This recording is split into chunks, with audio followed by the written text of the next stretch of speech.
अजीत दादा को आज के वक्त में हर कोई याद कर रहा है। ये तस्वीरें बेहद ही भावुक कर देने वाली हैं, क्योंकि बारामती के लोगों का जो जुड़ाव अजीत दादा से रहा वो बेहद ही अद्भुत, बेहद ही खास रहा था। कहते हैं कि जब जैसे ही यह खबर सामने आई, बारामती के लोगों की भारी भीड़ वहाँ उस अस्पताल पहुंची जहां उनके पार्थिव शरीर को इस हादसे के बाद से ले जाया गया था। तो ये तस्वीर जो आप देख रहे हैं, ये बारामती से सीधी तस्वीरें सामने आ रही हैं और इस तस्वीर में आप अजीत दादा के उस पार्थिव शरीर को देख रहे हैं जो अंतिम दर्शन करने के लिए इस वक्त बारामती में लाया गया है।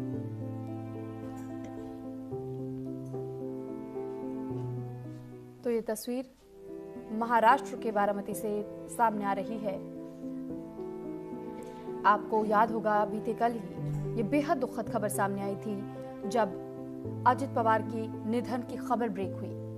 सुबह 8:45 का वो वक्त जिसने हर किसी की आंखों को नम कर दिया, खासतौर पर महाराष्ट्र के राजनीतिक गलियारों में, सियासतदानों के बीच भी। और हमने वो तस्वीर भी देखी जैसे ही परिवार को इस बात की खबर मिली, बेहद भावुक, बेहद गमगीन पूरा परिवार नजर आया। उनकी आंखों से आंसू लगातार छलकते रहे। बताया जा रहा था कि दरअसल नगर परिषद के जो चुनाव होने थे उसके लिए अजित पवार जनता को संबोधित करने के लिए कार्यक्रम में शिरकत करने के लिए जा रहे थे। और जिस वक्त बारामती जिस एयर स्ट्रिप पर लैंड करना था, जिस रनवे पर लैंड करना था, बताया जा रहा था बहुत एक्टिव एयर स्ट्रिप नहीं था ये, और जहां लैंडिंग के वक्त विजिबिलिटी की भी दिक्कत थी। कई सारे सवाल खड़े किए गए कि आखिर एटीसी ने मौसम साफ ना होने के बावजूद भी उस रनवे पर लैंड करने की इजाजत कैसे दी, जिस वजह से ये दुर्घटना हुई।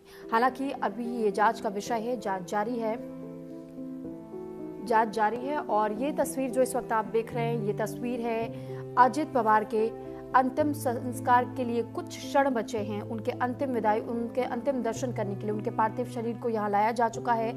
यहाँ पर तमाम दिग्गज चेहरे भी आपको राजनीति से जुड़े हुए दिखाई देंगे और आम जनता का वो हुजूम भी दिखाई देगा जो अंतिम विदाई और उन्हें नमन करने के लिए इस वक्त मौजूद हैं।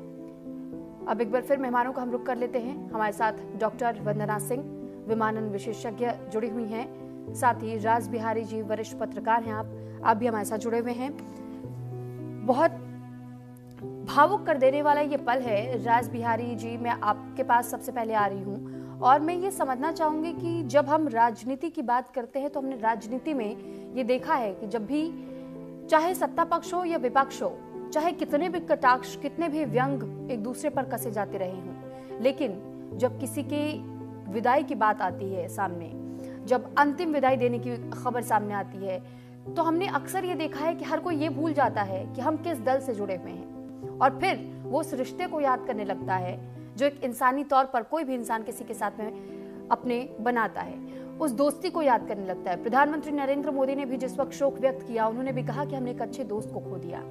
तो ये खूबसूरती भी है भारत की उस संस्कृति की कि चाहे कितना भी मनमुटाव क्यों ना हो, चाहे राजनीतिक क्षेत्र से क्यों ना जुड़े हों, लेकिन जब इस तरीके की खबर कोई भी सुनता है तो हर किसी का मन बैठ जाता है, रूंध जाता है उनका वो गला।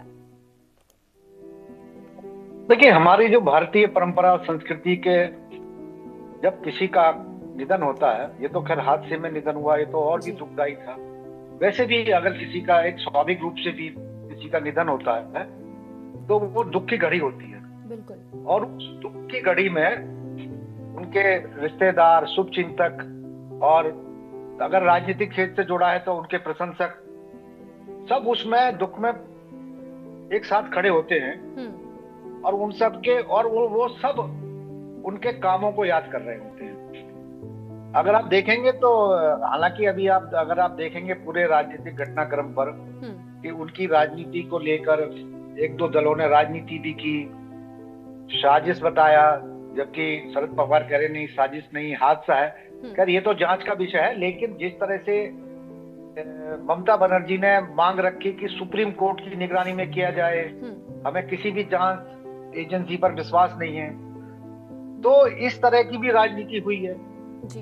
लेकिन परिवार की तरफ से और उनके चाचा शरद पवार की तरफ से जिस तरह के बयान आ रहे हैं, नहीं ये साजिश नहीं है, हादसा है, तो प्रधानमंत्री से लेकर भारतीय जनता पार्टी सभी दलों ने और पूरे देश, क्योंकि महाराष्ट्र की राजनीति में तो लोग उनको जानते ही हैं, लेकिन पूरे देश के लोगों ने भी जाना कि अजीत पवार को महाराष्ट्र में दादा क्यों कहा जाता रहा है जी। उनकी क्या खासियत थी, उनकी प्रशासन की शैली, उनके काम करने की शैली, उनके कार्यकर्ताओं से जुड़ाव की बातें, ये सब जनता के सामने पहले भी आई है, लेकिन इस बार ज्यादा बड़े स्तर पर आई हैं।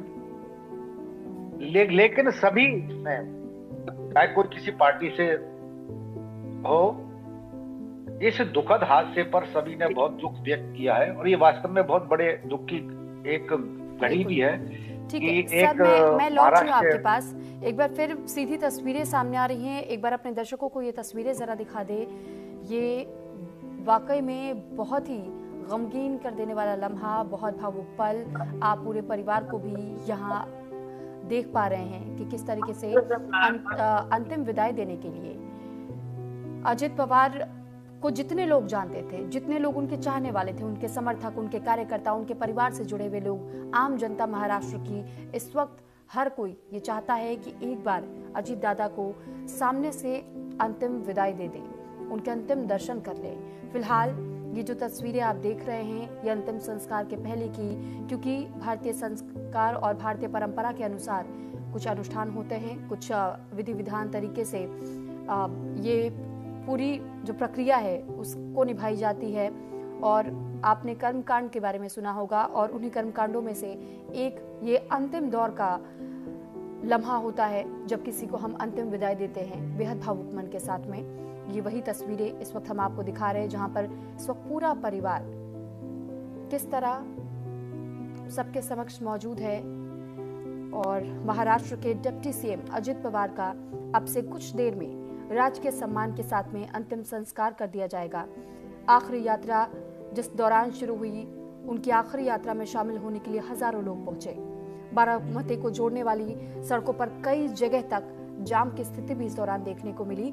ये हुजूम ये बताता है कि अजित दादा कितने लोकप्रिय वहां की जनता के बीच में रहे। अजित की आखिरी झलक देखने के लिए उनके समर्थक पैदल, मोटरसाइकिल, ट्रैक्टर से भी पहुंचे। दूर दराज से लोग यहाँ पहुंचे।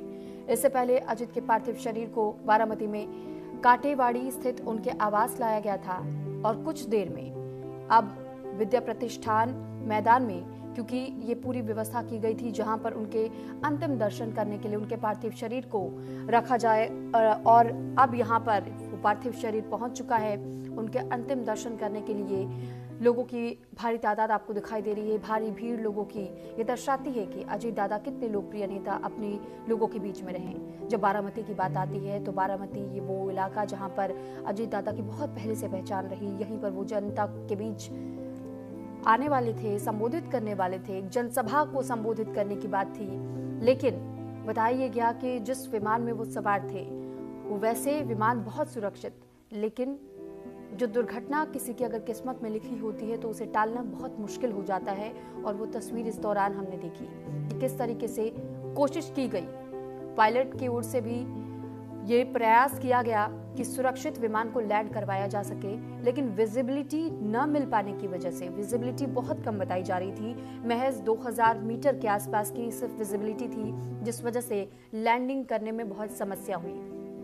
और ILS न होने की वजह से भी बताया जा रहा था कि यहाँ पर इन तकनीकी खामियों को भी दरकिनार नहीं किया जा सकता था। वो एयर स्ट्रिप बहुत छोटा था, इस बात की जानकारी बहुत पहले से नहीं थी। एक्टिव ये एयर स्ट्रिप नहीं था जिस रनवे पर लैंड किया जाना था। और साथ ही कई सारे सवाल खड़े हुए। ये भी पूछा गया कि आखिर महाराष्ट्र के ATC से अनुमति कैसे मिल गई जब मौसम को लेकर के कोई क्लियरेंस नहीं था, क्योंकि एक बड़ा नाम राजनीतिक गलियारे से अजित पवार, और जिस हादसे में ये दुखद अंत उनके राजनीतिक कार्यकाल, उनके जीवन का हुआ, अंतिम सांस उन्होंने ली, क्योंकि ये बहुत दुखद हादसा, जिस तरह ये दुर्घटनाग्रस्त हुआ विमान, आप और हम सोच भी नहीं सकते कि जो लोग उस दौरान उस विमान में सवार होंगे उनके ऊपर उस वक्त क्या बीत रही होगी। जिस वक्त लैंडिंग की वक्त हमने वो टर्बुलेंस देखा होगा या जो तस्वीरें रही, क्योंकि कहा जा रहा है कि पायलट की ओर से मेडे का कॉल दिया गया था, लेकिन जिस वक्त मेडे का कॉल दिया गया उसके कुछ ही सेकंड्स में विमान क्रैश हो गया। तो अब ये तस्वीरें उनके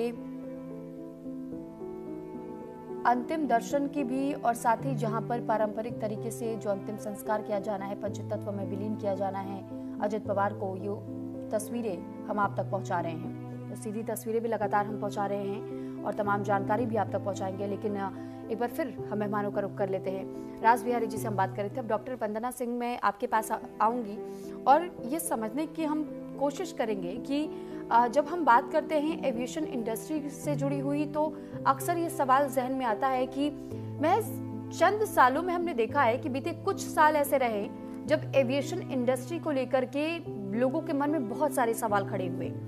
सिक्योरिटी लैप्स इतना क्यों हो रहा है मैम? क्या वो कमियां रही हैं? क्या बार बार ये सिक्योरिटी चेक्स इन विमानों के किए नहीं जाते हैं? एटीसी की गलती रही, किसकी गलती रही, ये फिलहाल जांच के दायरे में आ रहा है, लेकिन ये सवाल तो पूछा जा रहा है कि महाराष्ट्र एटीसी की ओर से क्लियरेंस कैसे दे दी गई? मौसम की जानकारी रडार सिस्टम पे तो भापा जा सकता है।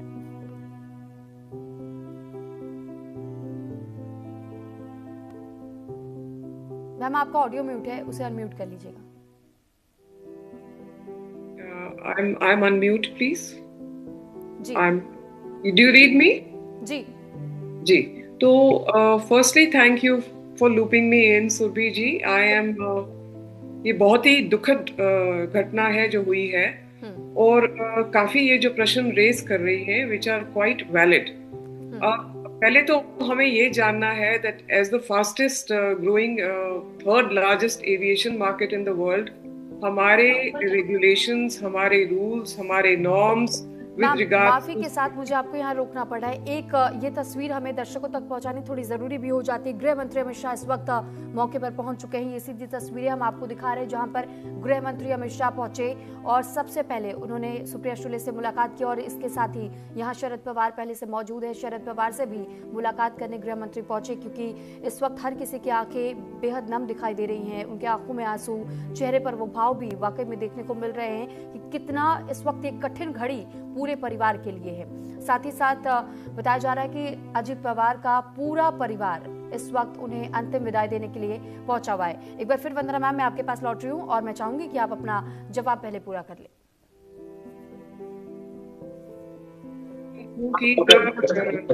As the fastest growing third largest aviation market in the world, अब हमारे कंट्री के चेक्स हैं, रेगुलेशंस हैं, जो नॉर्म्स हैं वो थोड़े बदलने चाहिए। We have to be more disciplined when it comes to safety checks and security checks on equipment। ये जो जहाज था ये बिल्कुल क्लियर था। Learjet 45 बहुत अच्छा जेट माना जाता है। काफी VIPs एंड डिग्निटरीज को फ्लाई अराउंड करा जाता है, काफी मीटिंग्स के लिए, काफी रैलीज के लिए, all of that it is used. अब बात यहाँ पे खड़ी होती है, जो दूसरी खड़ी होती है, of course AAIB is investigating it that this was a table top runway जो स्लाइटली एलिवेटेड होती है, और ऑब्वियसली इधर कोई इंस्ट्रूमेंट लैंडिंग सिस्टम नहीं था जो कि टेरेन कोलिजन या कोई ऐसी चीज से हमको बचाए और एयरक्राफ्ट को ठीक से गाइड करे। तो डेफिनेटली जब पॉइंटर जो जा रहा है वो विजिबिलिटी की तरफ जा रहा है, कि उस समय एज राइटफुली सेड जब पायलट इन कमांड ने नेगेटिव बोल दिया था विजिबिलिटी को, then why was there a second turnaround? Why was a second sequence attempted? And why did it,